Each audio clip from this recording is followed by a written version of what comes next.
ഓർമ്മയുണ്ടോ നമ്മുടെ അമ്മാനിയുടെ മരുമോളുടെ കാര്യം? മാം, നമുക്കൊരു കസ്റ്റമർ വന്നിട്ടുണ്ട്. ബ്രൈഡാണ്, മറ്റന്നാളത്തെ ബ്രൈഡാണ്. അപ്പൊ കസ്റ്റമറിന് ഫേസ് വാക്സും ബോഡി വാക്സും ചെയ്യണം. അപ്പൊ നമുക്ക് ഇപ്പൊ പോസിബിൾ ആണോ? റെഗുലർ ആയിട്ട് വാക്സിൻ ചെയ്യുന്ന കസ്റ്റമറാണോ? അല്ല, ഫസ്റ്റ് ടൈം ആയിട്ട് വാക്സിൻ ഫസ്റ്റ് ടൈം ആണെങ്കിൽ ആക്ച്വലി ചെയ്യാതിരിക്കുന്നതാണ്. അപ്പൊ മാം മീശയായിട്ട് പറഞ്ഞുകൂടായിരുന്നു.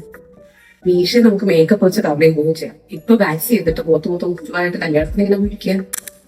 ഓക്കെ മാം, അപ്പൊ നമ്മുടെ വാക്സിൻ ചെയ്യാനുള്ള കറക്റ്റ് ടൈം എപ്പോഴാണ്? ഇപ്പൊ അപ്കമിങ് ബ്രൈഡ് ആണ്, അല്ലെങ്കിൽ നമുക്കൊരു ഫംഗ്ഷൻ വരുന്നുണ്ട് എന്നുണ്ടെങ്കിൽ നമ്മൾ എപ്പോ വാക്സിൻ ചെയ്യണം? നമ്മുടെ അടുത്ത് വരുന്ന ബ്രൈഡ്സിനോട് പ്രീ ബ്രൈഡൽ സർവീസിന്റെ കാര്യം പറയാം. അപ്പൊ അവിടെ നമ്മൾ എപ്പോഴും പറയാം ഈ വാക്സിൻ ഫേഷ്യൽ പോലുള്ള സർവീസ് അറ്റ്ലീസ്റ്റ് 3 months മുന്നേ ഇപ്പൊ സ്റ്റാർട്ട് ചെയ്യണം. കാരണം ഓരോരുത്തരുടെ സ്കിന്നും ഓരോ ടൈപ്പാണ്. മിക്കവാറും എല്ലാവർക്കും ചെയ്യുന്ന ഒരു സെൻസിറ്റിവിറ്റി ഉണ്ടാകും. അപ്പൊ വാക്സിൻ ചെയ്യുമ്പോൾ എന്തെങ്കിലും ഒരു റിയാക്ഷൻ ഉണ്ടെങ്കിൽ ആ ഒരു 3 മാസം മുന്നേ സ്റ്റാർട്ട് ചെയ്യുമ്പോൾ നമുക്ക് അത് അറിയാൻ പറ്റും. അതിനുവേണ്ട റെമഡീസ് എടുക്കാൻ പറ്റും.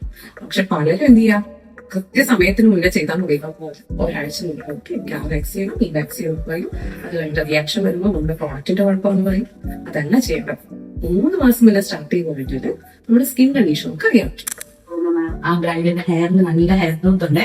അപ്പൊ പുള്ളിക്കാരി നോർമലി മാരേജിന്റെ സ്ട്രെസ്സിന്റെ കൂടെ ഹെയർ ഗ്രോത്തിന്റെ നന്നായിട്ട് സ്ട്രെസ് ആണ്.